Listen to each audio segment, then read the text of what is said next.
Okay, अब हम इस पे वैलिडेशन को अप्लाई करने जा रहे हैं। सो वैलिडेशन के लिए मैं अपने व्यू के अंदर आ जाता हूँ। वैलिडेशन के कौन से कॉन्सेप्ट्स हैं या किस तरह से हम ऐड कर सकते हैं। हमारे पास वैलिडेशन की दो टाइप्स होती हैं। One is client side validation, second one is server side validation. हमने अपनी वेबसाइट पे दोनों वैलिडेशंस को अप्लाई करना होता है। इसका क्या बेनिफिट है या इसका पर्पस क्या होता है, हम उसे भी डिस्कस कर लेते हैं। अब पहले हम बात कर लेते हैं कि हम अप्लाई किस तरह से कर सकते हैं। यहाँ पे कुछ बेसिक स्टेप्स लिखे हैं वैलिडेशंस को अप्लाई करने के। अगर मुझे क्लाइंट साइड वैलिडेशन अप्लाई करनी है तो मुझे किन कॉन्सेप्ट्स को इंप्लीमेंट करना है, फर्स्ट स्टेप क्या है, सेकंड स्टेप क्या है और थर्ड स्टेप क्या है। सिंपल से स्टेप्स हैं, आसानी के साथ हमारे हर एक पेज पे वैलिडेशन अप्लाई हो जाएगी। सो चाहे क्लाइंट साइड वैलिडेशन हो चाहे सर्वर साइड वैलिडेशन हो, फर्स्ट स्टेप क्या है कि जिस भी एट्रीब्यूट को मैं वैलिडेट करवाना चाहता हूं या जिस भी एट्रीब्यूट पे मैं वैलिडेशन अप्लाई करना चाहता हूं, हमने उसके ऊपर रिक्वायर्ड एट्रीब्यूट को ऐड करना है। Add required annotation attribute on model. So मैं यहाँ पे आ जाता हूँ, लेट्स से कैटेगरी में मैं कैटेगरी मॉडल को ओपन कर लेता हूँ।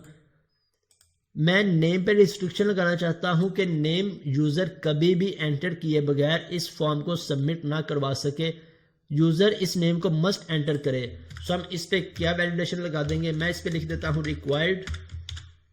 अब फर्स्ट स्टेप हमारा है कि हमने उस कॉलम को रिक्वायर्ड सेट करना है। अगर मैं डिस्क्रिप्शन को भी नॉट नल सेट करना चाहता हूँ या मैं चाहता हूँ कि यूजर डिस्क्रिप्शन एंटर किए बगैर फर्दर कंटिन्यू या मेरे पेज को सबमिट ना करवा सके, सो इस पे भी हम रिक्वायर्ड एट्रीब्यूट को यूज कर लेंगे।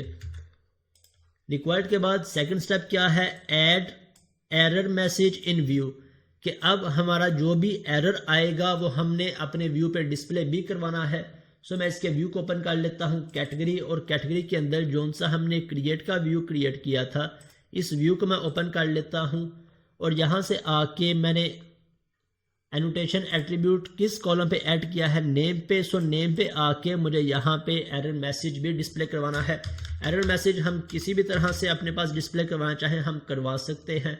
सो मैं यहाँ पे एरर मैसेज के लिए हमारे पास बिल्ट इन क्लास होती है ASP वैलिडेशन फॉर की।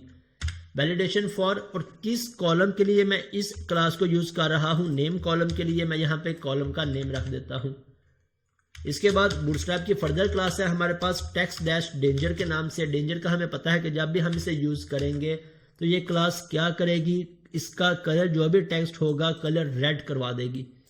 सो मैंने simple ASP validation for tag helper को यूज कर लिया। जिस कॉलम पे अप्लाई करना चाहता हूँ या जिस भी एट्रीब्यूट पे अप्लाई करना चाहता हूँ उसका नेम ऐड कर लिया और उसके बाद इसका कलर रेड करवा दिया। अब यहाँ पे हम कोई भी टेक्स्ट नहीं डिस्प्ले करवाएंगे, क्यों? क्योंकि जो भी टेक्स्ट होगा वो रन टाइम पे ऑटोमेटिकली जनरेट होगा इस एनोटेशन प्रॉपर्टी के थ्रू और यहाँ पे डिस्प्ले हो जाएगा। ओके, हमने इन दोनों स्टेप्स को इंप्लीमेंट कर लिया। थर्ड स्टेप क्या है कि हमने क्लाइंट साइड वैलिडेशन के लिए इन फाइल्स को अपने पेज पे यूज करना है। किन फाइल्स को? फर्स्ट पे jQuery, सेकंड jQuery.validate.min.js और थर्ड jQuery.unobtrusive.validate.min.js। जिस भी पेज पे हमने क्लाइंट साइड वैलिडेशन अप्लाई करनी है हमने इन तीनों फाइल्स को उस पेज पे ऐड करना है। चाहे हमारा क्रिएट कैटेगरी का पेज हो, हमारा एडिट का पेज हो, हमारा प्रोडक्ट क्रिएट प्रोडक्ट का पेज हो, क्रिएट यूजर का पेज हो, हर उस टेबल पे इन फाइल्स को लाजमी हमने हर उस पेज पे डिस्प्ले करवाना है। सो अभी तक हमने jQuery फाइल को डाउनलोड किया था, jQuery फाइल को अपने प्रोजेक्ट में ऐड किया था लास्ट क्लास में, लेकिन इन फाइल्स को ऐड नहीं किया था। सो यहाँ से जाके इन फाइल्स को मैं ऐड कर लेता हूँ। हमने कहाँ पे ऐड करना है, हम प्रीवियस क्लास में डिस्कस कर चुके हैं कि जितनी भी मेरी क्लाइंट साइट की लाइब्रेरीज होंगी, क्लाइंट साइट की फाइल्स होंगी, हम www रूट फोल्डर के अंदर ऐड किया करेंगे। सो मैं इस पर करता हूँ राइट क्लिक, ऐड, और हमारे पास ऑप्शन आ जाएगा क्लाइंट साइड लाइब्रेरी का, और यहाँ से जाके हम अपनी लाइब्रेरी को सर्च कर लेंगे। jQuery डॉट जो भी मेरी लाइब्रेरी का नेम होगा validate.min.js, jQuery डॉट, जैसे मैं इस पे लिखना स्टार्ट करूंगा मेरे पास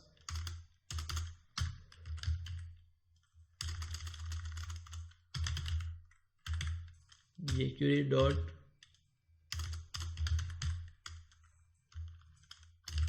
मेरे पास इसका ऑप्शन क्यों नहीं आ रहा, jQuery वैलिडेट, और यहाँ से हमने इंक्लूड ऑल फाइल्स करना है या स्पेसिफिक फाइल्स, तो यहाँ से स्पेसिफिक फाइल्स और यहाँ से मेरे पास jQuery.min.validate की फ़ाइल और इंस्टॉल पे क्लिक कर देते हैं तो मेरी ये फ़ाइल इंस्टॉल हो जाएगी। इसके बाद नेक्स्ट फाइल कौन सी है, jQuery unobtrusive.validate। तो यहाँ से आके अगेन हम इसे भी इंस्टॉल कर लेते हैं। Add client side library jQuery validate unobtrusive, इस पर क्लिक किया। यहाँ से मेरे पास सारी फाइल्स नीचे डिस्प्ले हो जाएंगी। मुझे सारी फाइल डिस्प्ले नहीं करवानी, बाय डिफ़ॉल्ट 2 ही फाइल्स हैं इसमें। सो ऑलरेडी ये फाइल सेलेक्ट है min.js की, सो इसे हम इंस्टॉल कर लेते हैं। ओके, इस फाइल को इंस्टॉल कर लिया। अब नेक्स्ट स्टेप क्या है, हमने इन तीनों फाइल्स को अपने इस पेज के अंदर ऐड करना है। कहाँ पे ऐड कर दे, मैं लास्ट पे जाके इन तीनों फाइल्स को ऐड कर देता हूँ। jQuery.min.js, इसके बाद jQuery.validate.min.js और इसके बाद थर्ड पे unobtrusive। जिस ऑर्डर के अंदर ये तीनों फाइल्स आ रही हैं मेरे पास, मैं इसी ऑर्डर के अंदर इन तीनों फाइल्स को ऐड कर दूंगा। अब एक दफ़ा अपने प्रोजेक्ट को रीबिल्ड कर लेते हैं, Ctrl+Shift+B प्रेस करके और फिर से रन करके देखते हैं कि क्या मेरे पास वैलिडेशन अप्लाई हुई है या नहीं। अगर वैलिडेशन अप्लाई है देन हम फर्दर सर्वर साइड वैलिडेशन पे मूव करते हैं। अगर वैलिडेशन नहीं अप्लाई देन हम इन कॉन्सेप्ट्स को रिवाइज करते हैं कि हमसे कहाँ पे गलती हो रही है। ओके, मैं करता हूँ कैटेगरी पे क्लिक और अब मैं आ जाता हूँ क्रिएट कैटेगरी में और मैंने क्रिएट पे क्लिक किया, मेरे पास नीचे वैलिडेशन आ गई। अब मुझे कैसे पता लगेगा कि मेरी ये वैलिडेशन क्लाइंट साइड वैलिडेशन है या सर्वर साइड वैलिडेशन। अगर इस बटन पे क्लिक करने के बाद मेरा पेज यहाँ से रिफ्रेश हो रहा है, इट मीन्स हमारे पास सर्वर साइड वैलिडेशन अप्लाई है। सर्वर साइड कौन सी कि जैसे मैं क्रिएट पे क्लिक करूंगा मेरी रिक्वेस्ट पोस्ट होके मेरे सर्वर पे जाएगी या मैं कहूँ कि मेरे कंट्रोलर में आएगी और यहाँ से मेरे पास रिस्पॉन्स रिटर्न होगा। लेकिन अगर मेरे पास सर्वर पे कोई भी रिक्वेस्ट नहीं जा रही, मेरा पेज रिफ्रेश नहीं हो रहा, इट मीन्स मेरी क्लाइंट साइड वैलिडेशन अप्लाई है। मैं क्रिएट पे क्लिक कर रहा हूँ, मेरे पास मेरा पेज रीलोड नहीं हो रहा, मैं इस पर जो कुछ भी लिखूंगा साथ ही मेरी वैलिडेशन रिमूव हो जाएगी।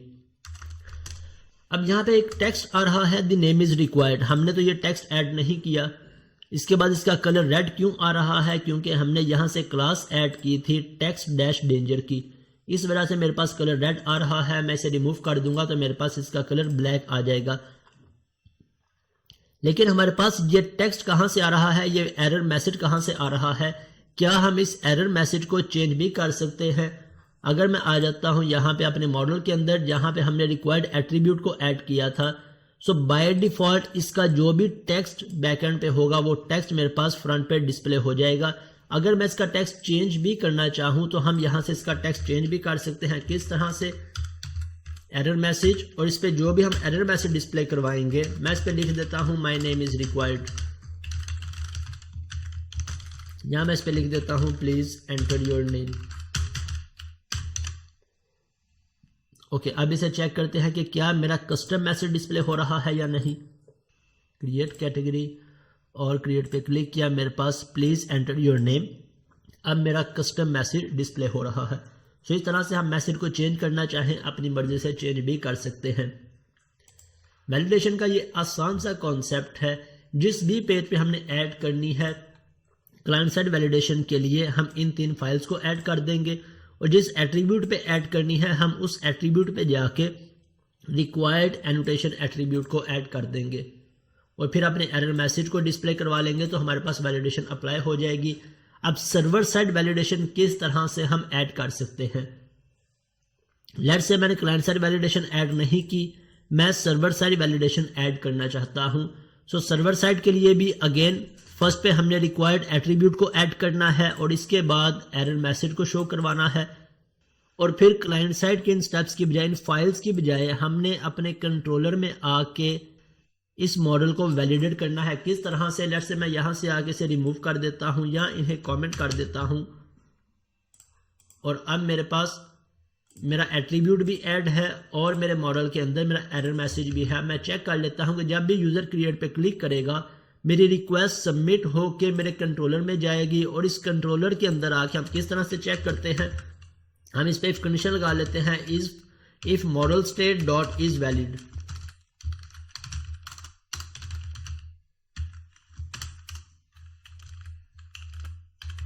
Model state dot is valid means अगर तो ये मॉडल वैलिड है तब इसे फर्दर कंटिन्यू कर दो, अगर वैलिड नहीं है तब हम क्या करेंगे, हम एरर मैसेज को रिटर्न करवा लेते हैं और इसके बाद रिटर्न व्यू जिस भी पेज पे है मैं उसी पेज पे इसे डिस्प्ले करवाना चाहता हूं या मैं चाहता हूं कि उसी पेज पे ये रहे। सो अब मेरे पास सर्वर साइड वैलिडेशन अप्लाई हो गई।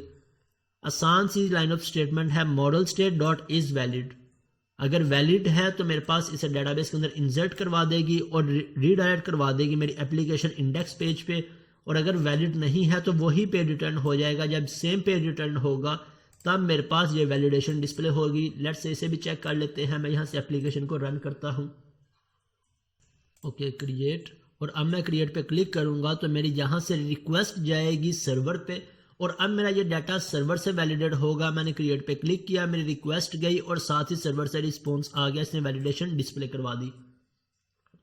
सो इस तरह से हम क्लाइंट साइड को भी हैंडल कर सकते हैं और सर्वर साइड वैलिडेशन को भी हैंडल कर सकते हैं। अब नेक्स्ट क्वेश्चन ये है कि हमें इन दोनों वैलिडेशंस को इंप्लीमेंट करने की ज़रूरत क्यों पड़ती है। इसका भी आसान सा सीधा सा जवाब ये है कि हमारे पास क्लाइंट साइड वैलिडेशन के अंदर अगर मैं यहाँ पे इंस्पेक्ट ओपन करता हूँ तो जितनी भी यूज़र ने क्लाइंट साइड लाइब्रेरीज ऐड की होंगी मुझे वो सभी लाइब्रेरीज डिस्प्ले हो जाती हैं। अब क्लाइंट साइड लाइब्रेरीज के लिए हम किन लाइब्रेरीज को यूज़ करते हैं, हम यूज़ कर रहे हैं इन जावास्क्रिप्ट की लाइब्रेरीज को। सो यूज़र अगर इंस्पेक्ट ओपन करके इन वैलिडेशंस को, इन फाइल्स को रिमूव कर देता है तो मेरी ये वैलिडेशन अप्लाई नहीं होगी, या इन फाइल्स की जोन सी भी फंक्शनैलिटी परफॉर्म हो रही होगी वो फंक्शनैलिटी परफॉर्म नहीं होगी। सो अपनी एप्लीकेशन को मोर सिक्योर बनाने के लिए हम इन दोनों वैलिडेशंस को अप्लाई करते हैं, क्लाइंट साइड वैलिडेशन भी और सर्वर साइड वैलिडेशन भी, कि अगर यूज़र ने क्लाइंट साइड से कोई फाइल रिमूव भी कर दी है तो जब भी यूज़र क्रिएट पे क्लिक करेगा तो मेरे सर्वर पे इसकी वैलिडेशन होगी और मेरा डाटा वैलिडेट हो जाएगा, ना कि मेरे डाटाबेस के अंदर रॉन्ग डाटा इंसर्ट होगा।